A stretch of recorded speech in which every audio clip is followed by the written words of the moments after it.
That's right. What's going on, everyone? And welcome back to Bridging the Gap here on the Jersey First TV network. We did take a little bit of a summer hiatus there, but we are back and better than ever. And I'm AJ Malillo.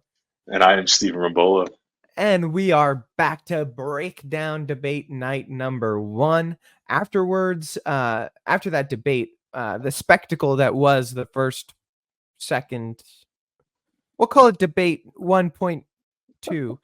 um after that spectacle of a debate, there was word that the Harris campaign wanted some more, and I'm sure the Trump campaign will accept it, but we'll see as they iron out the details if we'll get more than just this one September debate. But we will break down everything debate and more. But before we get to all of that and get there, Stephen, it's been a couple of months now. How are Yeah, we doing? We're starting our second year of law school over there. How are we feeling? absolutely. Absolutely. We're feeling electric. In a new spot, new house, no roommates, taking on a lot of different responsibilities in my capacity as a student at the school. I'm working as kind of a TA with some other kids, taking my turn to help teach and learn the law to some fellow 1Ls, be a guiding hand. And so I'm really absolutely loving that. I had an incredible summer. We did some work with the prosecutor's office in the township of Seaside Heights, which was wonderful. And I'm just ready. I'm back.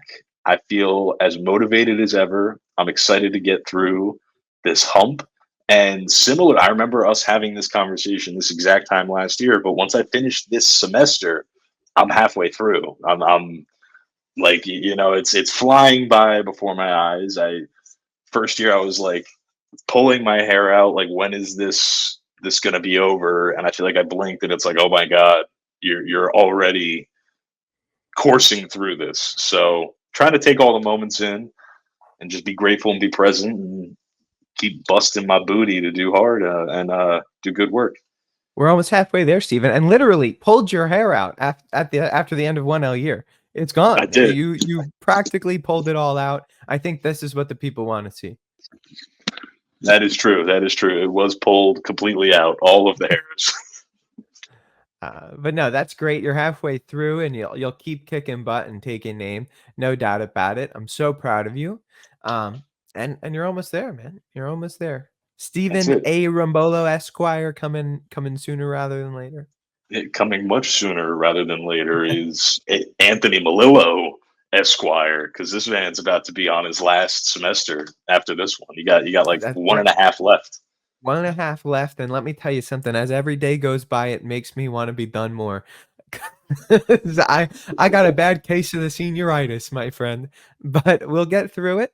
I've already decided that my last semester, next semester, is going to be, um, one of doing what I want to do. Like, I'm going to take the classes that I know are going to help me in my career going forward, and classes like less bar prep classes and more like what are things that are going to really help me going forward. So I'm super excited for that. I think I have a good schedule lined up for that. And yeah, I'm ready to just finish out strong and try and enjoy these last 2 semesters because, soon enough I'll be in the workforce and working, and it's different than being a student. And you'll miss the certain things that you get and the privileges you get as a student when you're out there in the workforce. And there's good things that come with that, obviously. Like, money is typically one of the better things that comes along with having a job. But uh, we'll get there when we get there. That's it. And I think it's it goes without saying that I'm just equally as proud of you. And I know we say this every time when we do these little semester recaps, but it's such a blessing for me to be a step behind you because it's like, wow, not only do I know this guy and see this guy going to, like, caveat, this is my best friend going through this, a step ahead of me. And so to see you be successful motivates me to be successful, and hopefully us two motivating each other motivates some other people, and we just keep the chain going, and we build a community of people that want nothing but being the best version of themselves. So it's Sure. all flows from the top. And the greatest thing about, and I'm certainly not the top because there's people that I'm looking at and I'm looking to, right? So it's like the the greatest thing that another person can do, and not that I look at our relationship. I mean, we're certainly on even footing. I don't look at us as a mentor mentee. But there are things that like you are maybe 10 steps ahead of, and there's things that I'm a few steps ahead of. And in those areas of life, that's where what is so good about having a solid friendship with somebody is that I can be the mentor because I'm a step ahead of you here in law school, and show you the ropes and kind of give you the tips and tricks that I pick up along the way. But then maybe it's something like going to the gym and working out. It's like you mentor me there, and that's when you find the things that you love and the things that you're passionate about. The best thing you can do with those gifts that you're given is to mentor somebody else who's along that path with you. And so you're absolutely right. It's a beautiful thing that we get to do. It's a beautiful little dance that we get to partake in all aspects of life. And I hope that the viewers and listeners out there can get that with the people they're closest to, because their best friend, you guys can be the same age, but one of you is 3 steps ahead in one area of life, and the other person is 4 steps ahead in another, and you can build this mentor mentee relationship with the same person in different aspects, and be the master and the student at the same time, which is nice. It's true. I think it's a key to life. Always be a student. Everybody wants to be the master. It's okay. Go get it. Be the master, but also be the student. There's always something to learn. For sure, for sure. But look, Stephen, we got to break down this presidential debate. It's the powerhouses that are Donald J. Trump and Kamala Harris going after each other for about an hour and a half. And when I say going after each other, of course, I mean it's Donald Trump versus Kamala Harris and the debate moderators of ABC. And so it's like a 3v1 tag team match in WWE. Donald Trump is the one, and the moderators and Kamala Harris are the three. But look, we can break this down. But I think before we get into the nitty gritty and we kind of talk a little bit about what they spoke about, I think we should kind of recap quickly how we got here, right? So Donald Trump and Joe Biden were running in this election just a few short months ago. What, about 2 months ago, I'd say, a little bit more. We had an election coming down between Donald Trump and Joe Biden, the 2020 rematch, if you will. And then, in the middle of the night, seemingly, a debate happened. And in that debate, Donald Trump won handedly, with the odds stacked completely against him.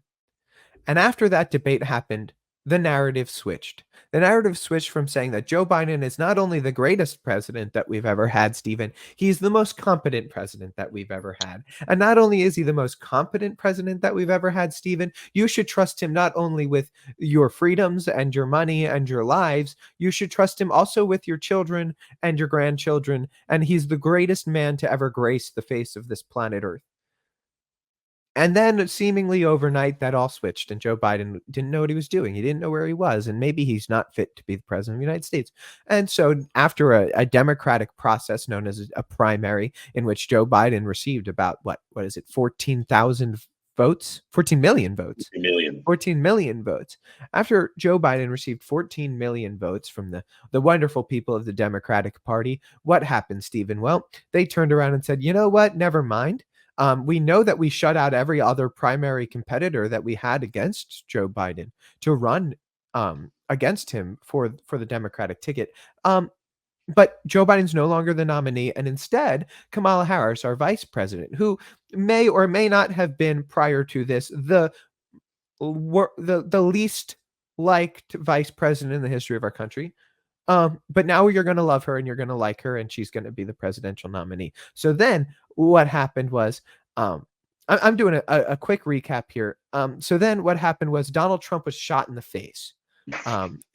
Is exactly what happened. The ear, to be more precise, and he survived that. There was a RNC. It was a spectacle, celebrating the fact that their nominee, Donald Trump, did in fact survive an assassination attempt, and was going to remain the presidential ticket. And he chose to run with him on that presidential ticket a senator from Ohio, J.D. Vance, who has a beautiful story, which you can read all about in Hillbilly Elegy, of rags to riches and going to Yale Law School from nothing, the mountains of Ohio.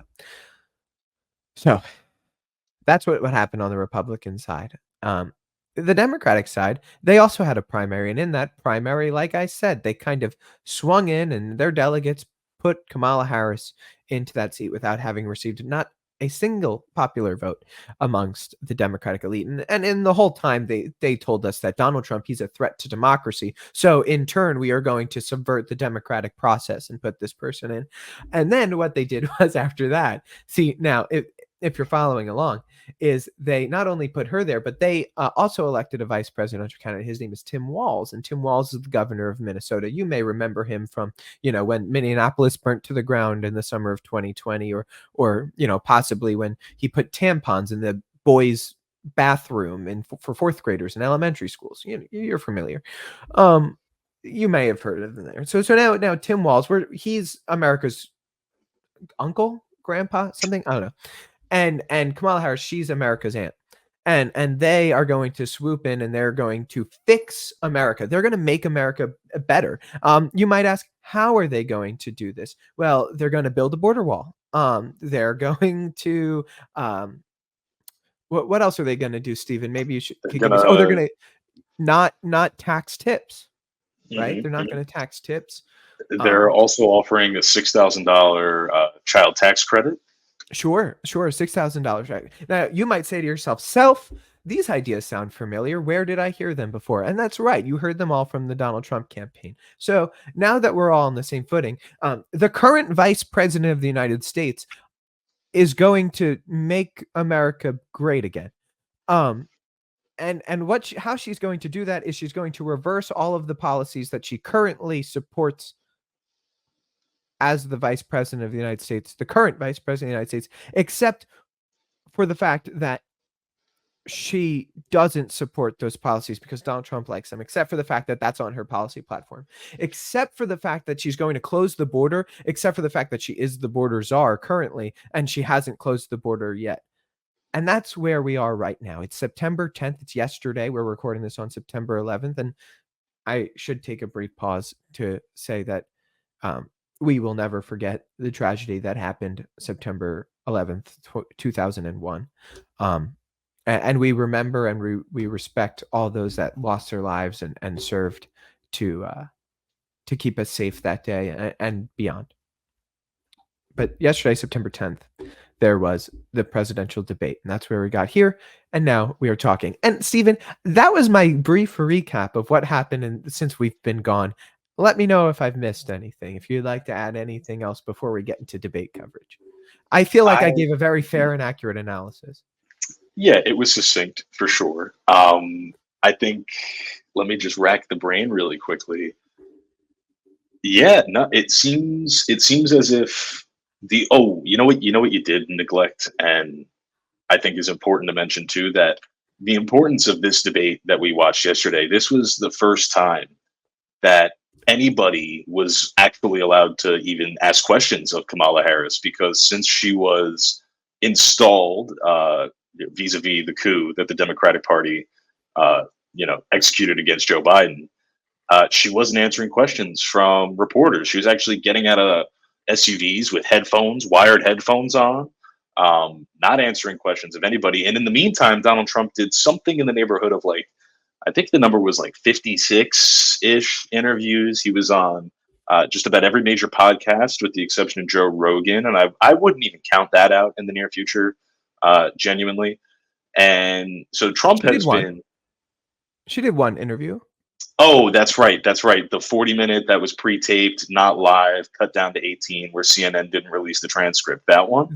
That she was right next to Tim Walz the whole time, who was helping her out. Yes, that one. And I think all of those things just go to prove that this woman is completely incompetent and absolutely needs a crutch, and she can't be left on her own to answer questions. And I wouldn't even be surprised, because let's face it, there's precedent for this, but shall we not forget in 2016 when I believe it was CNN moderated the debate and they passed the questions in advance to the Hillary Clinton campaign, and then they got on TV and told the American people, no candidate has had these questions before.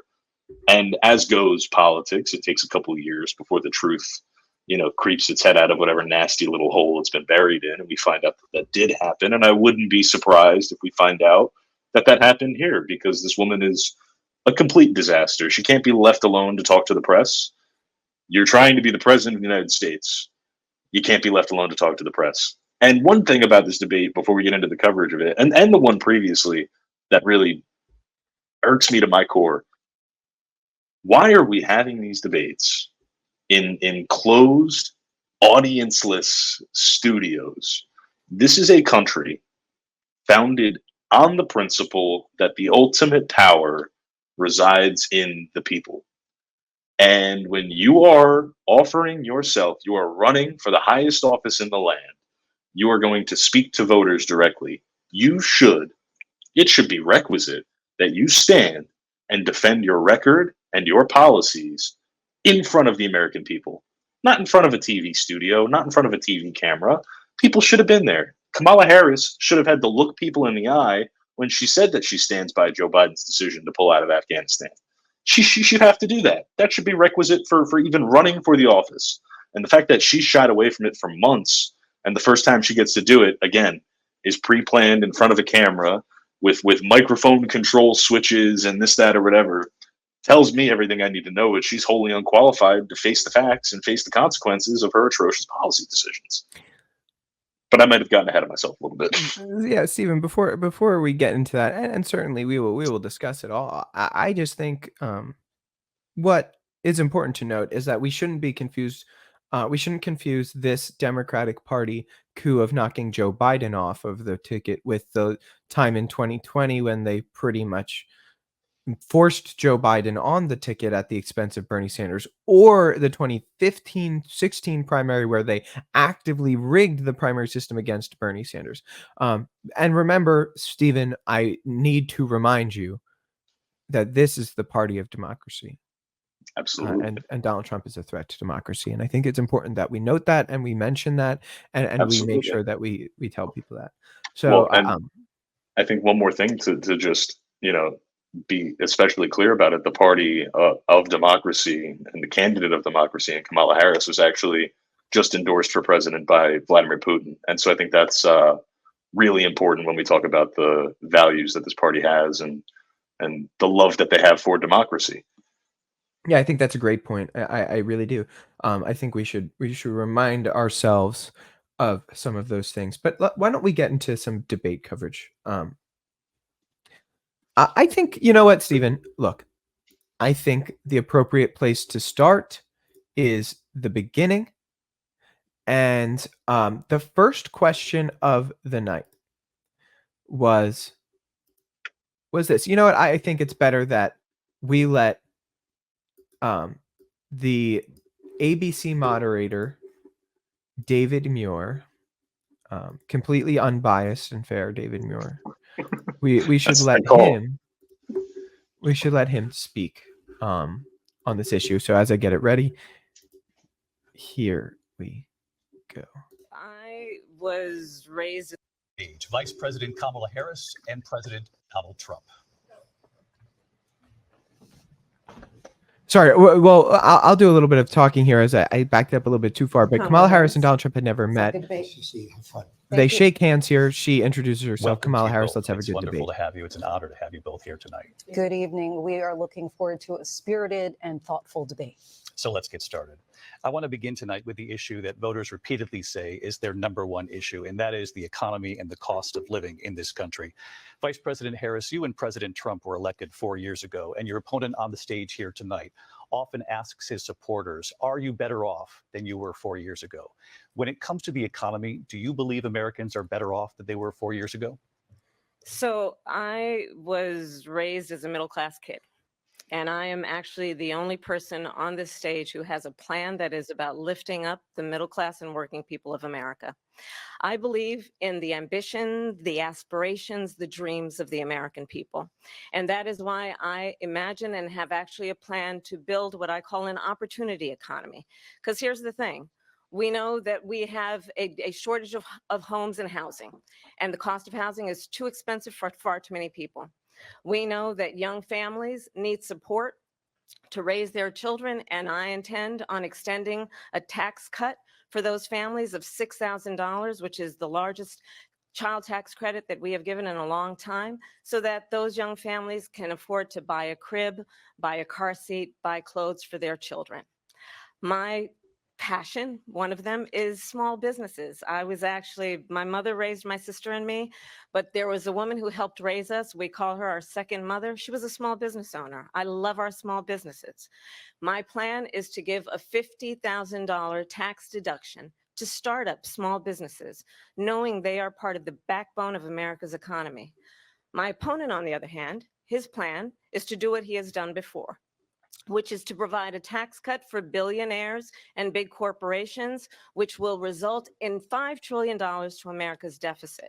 My opponent has a plan that I call the Trump's sales tax, which would be a 20% tax on everyday goods that you rely on to get through the month. Economists have said that Trump sales tax would actually result for middle-class families in about $4,000 more a year because of his policies and his ideas about what should be the backs of middle-class people paying for tax cuts for billionaires. So I'm going to stop it right there. But so you get her answer to the question of, are Americans better off than they were 4 years ago? And I don't know, Stephen. It sounded to me like she didn't answer the question, because the answer to that question is quite clearly no. They're not better off than they were 4 years ago. And she gave all of this answer, talks about this tax credit, which is an idea she stole from Donald Trump, and talks about how Donald Trump is going to give tax cuts to the wealthy and X, Y, and Z, and blah, blah, blah. And it sounds like really good. It sounds like she knows what she's talking about, until you realize something, Stephen. You realize that 4 years ago, prior to COVID, we had the greatest economy in the history of the world. And not only did we have the greatest economy on the history of the world for everybody in our country, but also, Stephen, what you fail to realize right away while you're listening to her ramble is that she's the current vice president of the United States, and she's just admitted to you that we have a housing crisis. She just admitted to you that we have a crisis of people not being able to afford things and starting a family. She's the current vice president of the United States. She has no responsibility towards that. Why hasn't she done it in the last 4 years, Stephen? I don't know. Maybe you can answer. Unfortunately, I can't. And actually, as it turned out, quite a few minutes later in the debate, when she was asked that exact question, not surprisingly at all, she also didn't answer that question, because there is no reasonable answer to that question when you do exactly what you just said she did. She admits plainly and openly, almost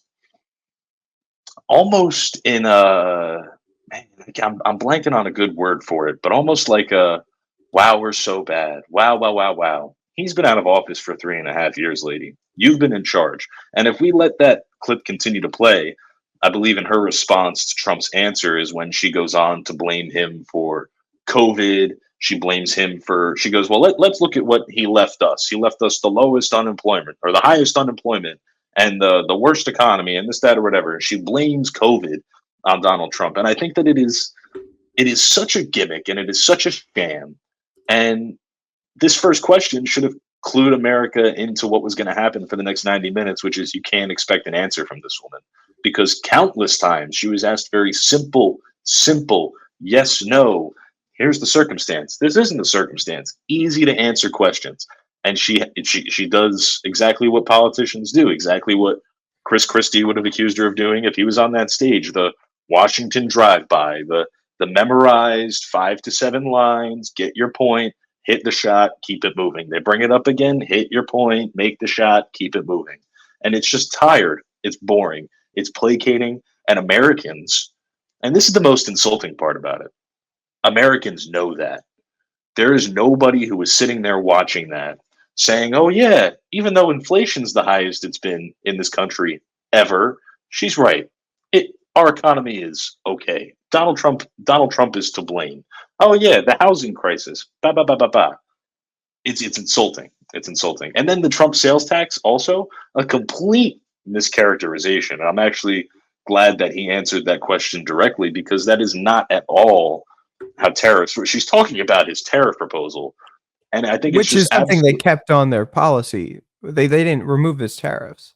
Yes, and I think it's ridiculous that she has the audacity and wasn't fact checked by these people at ABC when she called it a Trump sales tax. But she does this several times throughout the debate where she attributes to him policies and positions that, I don't know, she sat down and listened to the Theo Vaughn podcast, she would know that he doesn't support. Right. I mean, that's absolutely true. But I do want to be fair and say that Donald Trump did not have a good night last night. He didn't answer the questions the way he should have, and Donald Trump fell into a trap. And I want to play a clip of exactly this. And genuinely, genuinely, this is expert debate prep by Kamala Harris and her team. And I need to watch. I need to show it to you, and I need to explain to you why that is the case. So Kamala Harris knows that her biggest issue, the thing that is going to lose her the most amount of points, is the issue of immigration, because the American people know that she was deemed the border czar, and she was in charge of the border, and they tried to like obfuscate that, but everybody knows that it's true. So she gets I just asked. I just want to add real quick. They didn't just try, like they actually tried to eliminate information from that from public access, Fair. which is That's a serious discussion for a later date. But they were scrubbing the internet of proof that she was deemed that, which is a right. serious problem. I was trying to be nice about it, but you're right. They completely tried to lie straight to our faces, the American people. But I want to play this because she gets asked about immigration, and I want to look at how she answers this question, and then we'll play Donald Trump's response, and I'll explain why this is a perfect answer and debate strategy, even though it doesn't really answer the question. Border crossings reached a record high in the Biden administration. This past June, President Biden imposed tough new asylum restrictions. We know the numbers since then have dropped significantly. But my question to you tonight is, why did the administration wait until 6 months before the election to act? And would you have done anything differently from President Biden on this?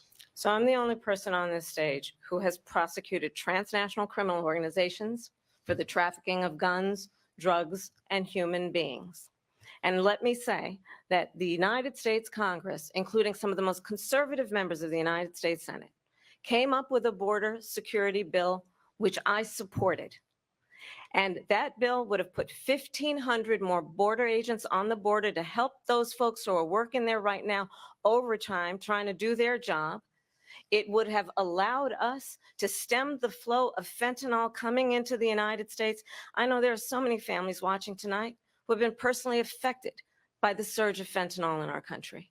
That bill would have put more resources to allow us to prosecute transnational criminal organizations for trafficking in guns, drugs, and human beings. But you know what happened to that bill? Donald Trump got on the phone, called up some folks in Congress, and said, kill the bill. And you know why? Because he'd prefer to run on a problem instead of fixing a problem. And understand, this comes at a time where the people of our country actually need a leader who engages in solutions, who actually addresses the problems at hand. But what we have in the former president is someone who would prefer to run on a problem instead of fixing a problem.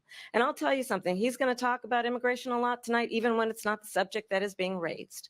And I'm going to actually do something really unusual, and I'm going to invite you to attend one of Donald Trump's rallies, because it's a really interesting thing to watch.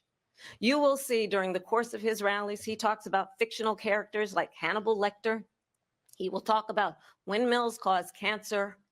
And what you will also notice is that people start leaving his rallies early out of exhaustion and boredom. And I will tell you, the one thing you will not hear him talk about is you. You will not hear him talk about your needs, your dreams, and your desires. And I'll tell you, I believe you deserve a president who actually puts you first. And I pledge to you that I will. Vice President Harris. I'm going to pause it right there, and I am going to, and then we'll listen to Donald Trump's response. But I want to go through that answer really quick and explain why this is a brilliant debate answer by Kamala Harris. Because what she did was the first thing she said was, I have prosecuted these transnational criminals. And okay, so she like immediately prosecutor bona fides, law enforcement bona fides. Let me get that out of get that out there. And then she goes into talking about this border bill. Now, I will remind you that she already had the authority to do everything that's in that border bill, as the borders are. The border is something that the executive branch has a tremendous amount of authority over. And as been given the authority by the chief executive, the commander in chief of the United States military. She was given the power to control the border as borders are. She had the ability to do everything that was in that bill that she blames Donald Trump for not being passed, right? So she can kind of talk about all of these great things that she wanted to do, but didn't get the chance to because of the evil orange man, even though that's kind of not true. So she kind of can cloudy that up and say like he just wants to run on this issue, right? But then where it really becomes an all-star answer, Stephen, is when she hits him on the rallies. And you might think, why? That has nothing to do with immigration. That has nothing to do with this issue. And that's why it's a rock star answer. That's why it's a rock star debate answer. Because Donald Trump, and we'll play his response, can't help it but fall right into the trap of his ego. And that's why she did it. That's why they trained her up to do that. Because they said, this is your weakest issue and his strongest. People believe Donald Trump on the border. People believe in the border wall. People believe in Trump's plan for the border. Hit him in a place that he will get knocked off of his strongest issue and fall down the rabbit hole. And that's exactly what she did. She couldn't beat him on this. So what did Donald Trump do in response? He fell Harris, right thank you. President into Trump, the on that trap. point, I want to get your response. Well, I would like to respond. Let me just ask, though, why did you try to kill that bill, and successfully so? That would have put thousands of additional agents and officers on the border. First, let me respond as to the Please. rallies. She said people start leaving. People don't go to her rallies. There's no reason to go. And the people that do go, she's bussing them in and paying them to be there and then showing them in a different light. So she can't talk about that. People don't leave my rallies. We have the biggest rallies, the most incredible rallies in the history of politics. That's because people want to take their country back. Our country is being lost. We're a failing nation. And it happened 3.5 years ago. And what's going on here, you're going to end up in World War III, just to go into another subject. What they have done to our country by allowing these millions and millions of people to come into our country, and look at what's happening to the towns all over the United States. And a lot of towns don't want to talk. It's not going to be Aurora or Springfield. A lot of towns don't want to talk about it because they're so embarrassed by it. In Springfield, they're eating the dogs, the people that came in. They're eating the cats. They're eating the pets of the people that live there. And this is what's happening in our country. And it's a shame. As far as rallies are concerned, as far as the reason they go is they like what I say. They want to bring our country back. They want to make America great again. It's a very simple phrase, make America great again. She's destroying this country. And if she becomes president, this country doesn't have a chance of success. Not only success, we'll end up being Venezuela on steroids.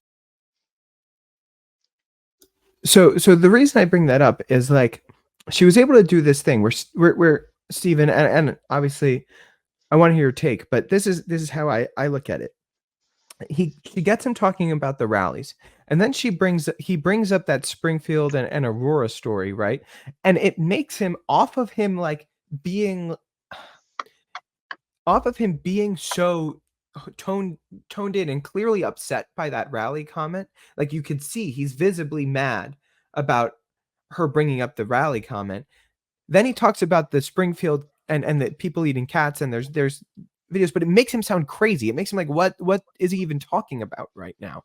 And then he gets a little bit into immigration, and then he gets back on the rallies because he can't just let her like move past it, when he could have answered that question something like this: Kamala Harris is bringing up my rallies because she doesn't want to talk about the issue of immigration. The fact of the matter is, she could have done all of this already, and she didn't. And the reason that I think Donald Trump had a bad night and probably lost to this debate is because that happened to him over and over again.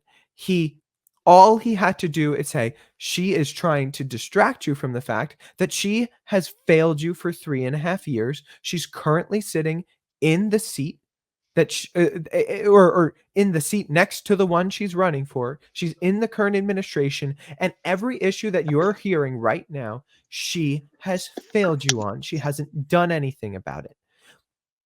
And that's all he had to do the entire night. And been like, 4 years ago, your life was better because I was there doing X, Y, and Z. Now it sucks because she's here. She's going to bring up all of these things and talk about things that don't matter, like my rally size. Who cares? But he gets so not deflated, but angry by the ego attacks that it makes him sort of sound like a crazy person, even if what he's saying is true. See, I think what's going to happen here, something that I don't know. It depends on how long you've been listening to AJ and I speak, but something that a lot of these people probably never expected. I'm gonna stick my hand out for Trump on this one, and I'm gonna say that yeah, I think it was a clever bait by Kamala, but I don't think it was as successful of a bait and switch as it could have been. So I think first of all, her answer has enough problems with it already, and she kind of did leave some low hanging fruit that I agree with you. He could have nabbed off that answer off the rip. She kept saying he's running on a problem rather than fixing one. That is a great tagline to turn around and say, running on a problem instead of fixing it, coming from the woman who's currently the vice president of the United States, right? That would have been, in my opinion, the best rebuttal that he could have had. And I think she also engaged in some really inflammatory language. She said, this guy's not going to talk about you. And she goes on later in the night to say, this guy doesn't have a plan for you. He doesn't care about you. And then she insults the size of his rallies, where it's true. The rally in Wildwood, New Jersey, deep blue New Jersey, was allegedly, bless you, the largest political rally, bless you, in the history of this country. So for her to say he doesn't care about you, he doesn't have a plan for you, and people don't show up to hear this guy talk, and when they do show up to hear this guy talk, it's nonsense, it's Hannibal Lecter, it's this, it's that, it's whatever. I think Donald Trump sees that, and this is a guy who, in my opinion, based on my assessment, has nothing but love for the people that support him. And I think that the reason he falls into these traps is because he takes it too personally. Albeit to somebody on the left, they see that as a character flaw. To somebody who believes and supports this guy, I think that's a character win. And so I think he had every reason to go on and talk about the amount of people that show up, because the premise of her answer was he doesn't care about you, and go to his rallies. And that's proof. And he's like, there's 80,000 people here, lady. You can't even fill out a college, sports arena. You have to bus people in. And so I don't think it was as incredible of an offshoot and a diversion and sinking and then wallowing in his ego or whatever. I also thought it was really sneaky that as he started to talk about the very true remarks regarding immigrants eating pets in Springfield, that C-SPAN puts up the question reminder. I think that was a little suggestive towards the audience to help make him sound crazy, because the audience is going to read that and go, eating cats has nothing to do with the question that was asked about the immigration bill.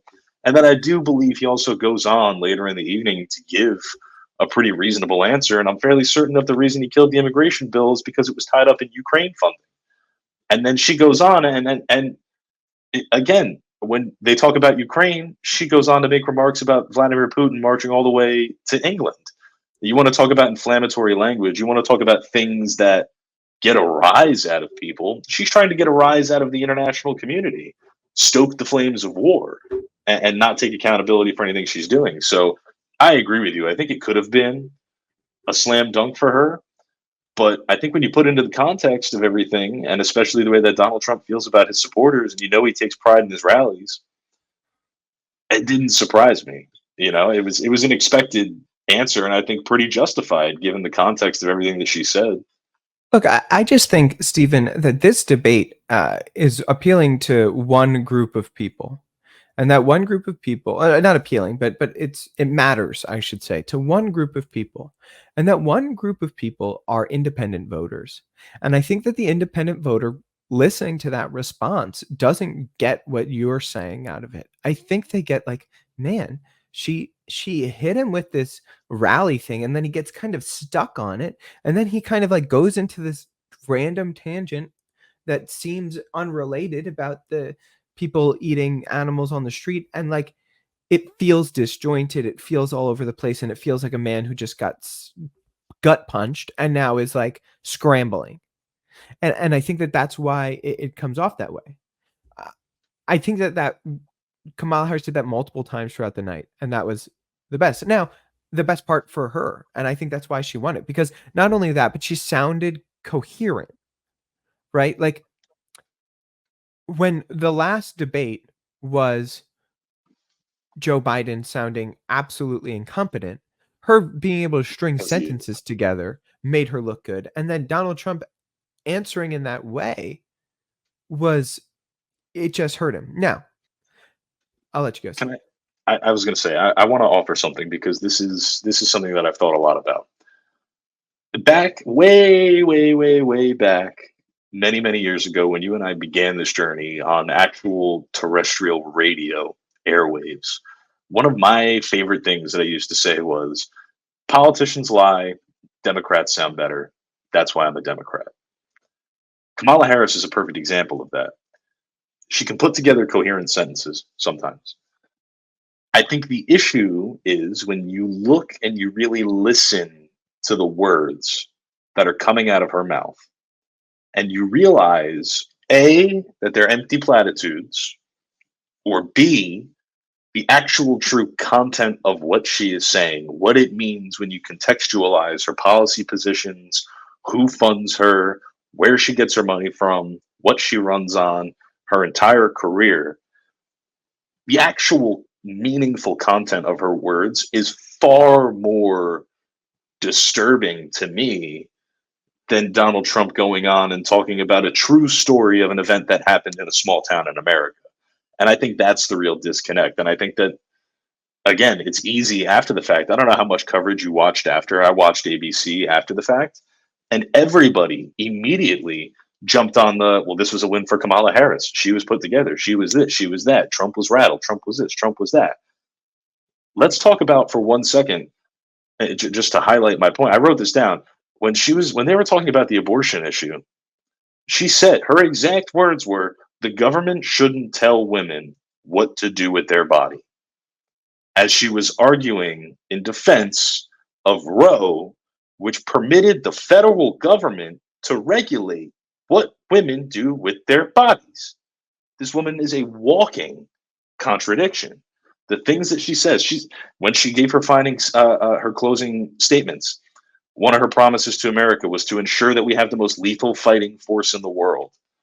How about Trump has been running for months on the fact that your administration has been starting and creating and is responsible for several new wars? That is something you were being attacked for. And you double down on that throughout the debate and you say, no, I am going to stand with Israel. Israel has every right to defend itself, and America is going to be right there. NATO's the greatest military alliance that's ever existed. We need to have the most lethal fighting force in the world. That's a pro war candidate. It's exactly what she is. She's not hiding the ball. She's dressing it up. She's making it sound fancy. She's putting it together with sentences and commas and periods. But that's the content. That is what she's actually saying. She's not putting it into lay vernacular like this. And that's what's troubling to me about it, because it's easy to get on TV. It's easy to get on a podcast and say, oh, but just listen to her talk. Her words sound pretty and they're in nice sentences. And I woke up and I realized a long time ago that that is not going to cut it. I'd rather have some guy ramble on, but talk about real problems and bring to a national stage real issues that people are having that he sees as needing the attention of the government. I want to hear what that guy says. When I heard Donald Trump last night, I said, this is, and when I hear him talk most times, so this is a guy that's speaking, and none of this is really, a forethought. This is a guy who has principles, has values, and responds to situations in front of them in accordance with those principles and values. Kamala Harris sounds staged, planned, like she, I don't know, built a fake studio and hired somebody to play Donald Trump for 3 weeks before she had to do this, which is exactly what she did. And so I don't see it being a win for her at all. I think you're right in a lot of what you said, and I agree with you on a fundamental level that like she does sound scripted, and she does, and we could go chapter and verse through clip for clip of her saying one thing on that debate stage, and last time she ran for president saying the exact opposite. Like there was a point where she said, "I won't take your guns away. I'm a gun owner," and then throughout the 2020 election that she was in for 5 minutes, she consistently said she wanted to take guns away from people. Yeah.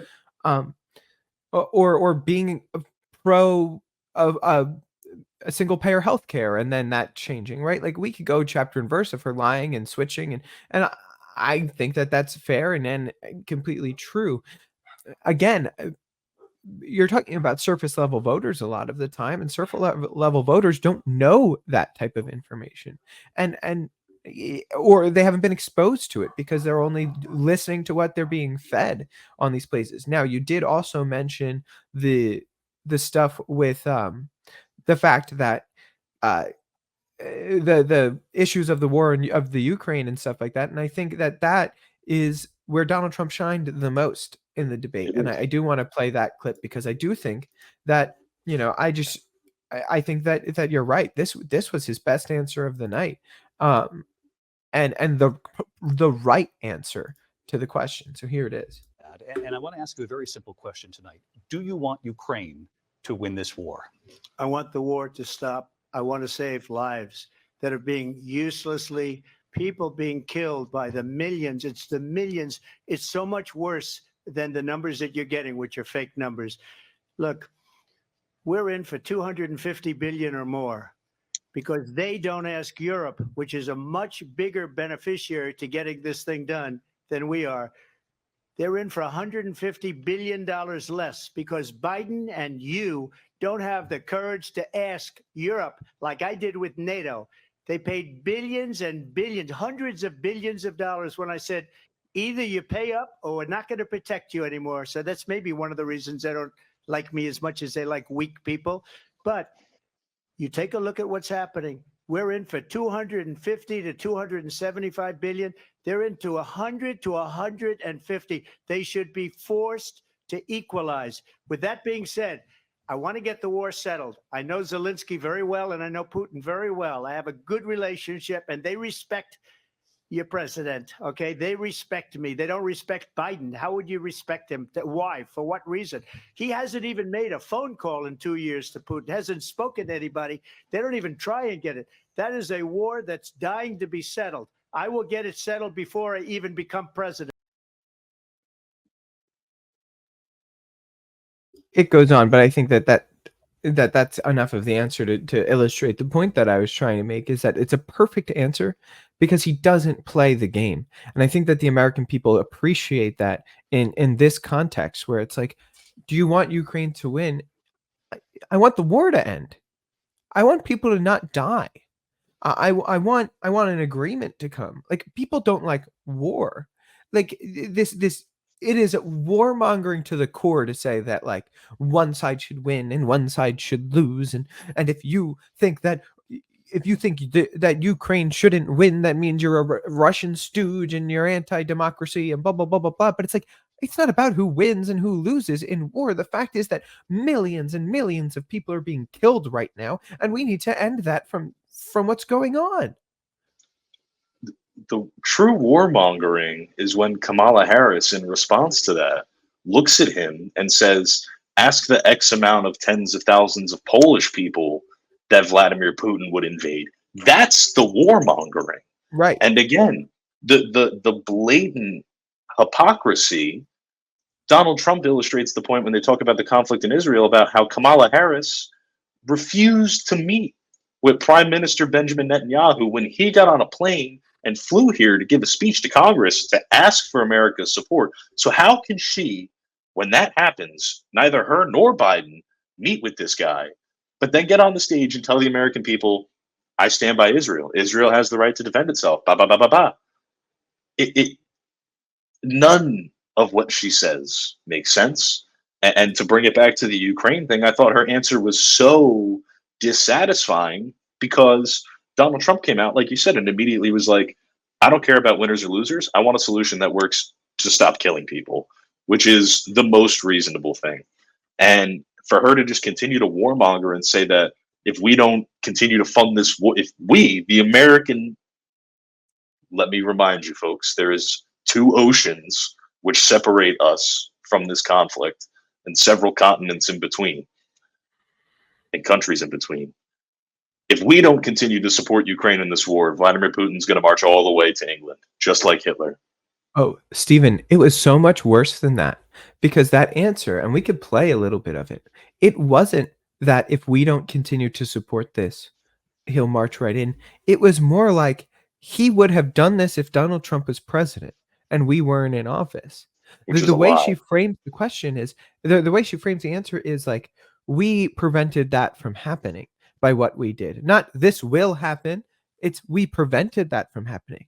But it's like, we were all here 5 minutes ago. We were all here 4 years ago when Vladimir Putin didn't invade a single other country under the reign of Donald Trump, the presidency of Donald Trump, for the first time in Vladimir Putin's reign as the prime minister slash president of Russia. Under Bush, he did it. Under Clinton, he did it. Under Obama, he did it. Under Biden, he did it. Under Trump, he didn't do it. And they try and frame that like it's because Donald Trump is a Russian stooge. Well, quite frankly, Stephen, it doesn't sound like that to me. It sounds like that he's scared of the guy and he doesn't want to mess with him. Donald Trump is a Russian stooge from the party with the candidate that was just endorsed by Vladimir Putin. Right, right. And from the person who goes on to answer the question, and we should play her answer here. I'm gonna play it so that we can really get the context because she goes on to talk about how he could defend himself. let's listen. Days later, I went to NATO's eastern flank, to Poland and Romania. And through the work that I and others did, we brought 50 countries together to support Ukraine in its righteous defense. And because of our support, because of the air defense, the ammunition, the artillery, the javelins, the Abrams tanks that we have provided, Ukraine stands as an independent and free country. If Donald Trump were president, Putin would be sitting in Kyiv right now. And understand what that would mean, because Putin's agenda is not just about Ukraine. Understand why the European allies and our NATO allies are so thankful that you are no longer president and that we understand the importance of the greatest military alliance the world has ever known, which is NATO, and what we have done to preserve the ability of Zelensky and the Ukrainians to fight for their independence. Otherwise, Putin would be sitting in Kyiv with his eyes on the rest of Europe, starting with Poland. And why don't you tell the 800,000 Polish Americans right here in Pennsylvania how quickly you would give up for the sake of favor and what you think is a friendship with what is known to be a dictator who would eat you for lunch? What, Stephen, what an answer. What answer? Are you Did she just accuse him of potentially supporting a policy somewhat akin to like appeasement? Mm-hmm. And not only that, but she said if Donald Trump were president, this would happen. Donald Trump was president, Stephen. And it didn't happen. And it That's didn't incredible. happen. In fact, the complete opposite of it happened. And then she says, why do our NATO allies support us? Your NATO allies support you because you're funding everything, and they don't like the fact that Donald Trump made them pay their share in NATO, which they agreed to from the beginning. I was going to That's why say, they like you. You're the one that's paying somebody off. when she made that comment about that's why they're all so glad, I was like, yeah, because they're saving money. That's why they're happy. Right. Right. And that's why this part is Donald Trump needs to just take it and run with that football, man, till the day ends. Like the 49ers against the Jets. Just hand that ball off and keep running down the middle because they ain't gonna stop you. It's it highlights to me again, and I know I feel like I've been stuck on this, but the Democratic Party that I believed in was anti-war. You know, I remember the days of Lindsey Graham being the warmonger. I mean, he still is a warmonger, but we gotta blow up Iran before they make a nuclear bomb, Lindsey Graham. And it was easy to call Republicans and conservatives the war party. And it's simply untrue. And the Democrats have abandoned literally every leg that they've stood on for I can't even discern what for. And it's the war is really to me the apex of that because she hinted at it so many times through so many different answers at so many different points throughout the debate that this is a woman who is down to let war rage across Europe, let people continue to needlessly and senselessly die, stoke the flames of World War III, which is not a joke. We when you contextualize the moment that we are in, this is a very serious discussion. And for this woman who is attempting to be the president of the United States, the first time anybody's hearing her speak about her policies and platforms, she comes out and basically tells the world, if you want to fight, we'll fund it. That's a problem for me. That's a big problem for me. I don't know how anybody can sit here as an American and support our taxpayer dollars going to that, support our military equipment, which should be honestly, saved here for us, for our own uses, going over there and doing that. Joe Biden authorizing Zelensky to hit targets inside of Russia. Like, this is not some silly little board game of Risk. This isn't a minor conflict happening in some Stan country you've never heard of in the Middle East. This is a nuclear superpower that we're talking about. This is not a joke. And for her to have gotten on this stage last night and continued to just espouse these pro-war beliefs, positions, and opinions is, in my opinion, the most egregious thing that she did. Like, I don't care that she didn't answer half the questions that came her way. I don't care that she, did whatever else. The fact that she got up there and stood behind these atrocious war decisions and stoked the flames is unconscionable, to put it lightly. Stephen, I completely agree with everything you said. And I think there's one more point that absolutely illustrates this. Who just came out and endorsed Kamala Harris? Not Vladimir. What American politician just came out and endorsed Kamala Harris? You mean the former vice president Dick Cheney? Yeah, the former, executive at Halliburton, the person who our media Oh, and the left wing of the United States for now, what, over 20 years have told us that he's a warmonger and he made money off of the Iraq war and the war in Afghanistan. he did. Um, the person who was the boogeyman of the Bush administration, the warmonger that we were reliably informed was this great evil person. Who is he endorsing? Kamala Harris, the pro-war president. So we like Dick Cheney now. He's a good man. Everything we said, that was a lie. You know, it illustrates your point so beautifully and perfectly that you don't have to say anything else. We weren't born 5 minutes ago. We've been here the whole time. Donald Trump answered a question about a war that's going on between NATO basically and a nuclear power that is Russia. So major nuclear forces, and said, "I just want the killing to stop." And Kamala Harris answered that same question by warmongering. And then lying blatantly, saying that if Donald Trump were in office, it would have that Putin would be invading Poland, even though he didn't invade any sovereign country during the Trump administration. All on the heels of her getting endorsed by Dick Cheney. And I don't think there's anything else left to say. And so we disagree. I think Kamala Harris won that debate. I do think that the media did an effective job. We didn't get we ran out of time. We went way over today. But we didn't get into the fact that the media and ABC's moderators were awful and they just completely let Kamala Harris say whatever she wanted and fact checked. Even so much as Donald Trump, when he said that he was being sarcastic on podcasts, they said, well, I didn't detect any sarcasm. Well, maybe that's because you're dumb. Like, I don't know what to tell you, Dave. But like so much as even fact checking his inflection. That's how deep they fact checked Donald Trump. But Kamala Harris, even though when she blatantly lied on stage, like saying that Donald Trump was anti-IVF, even though he came out in full support of IVF, even saying Donald Trump was pro an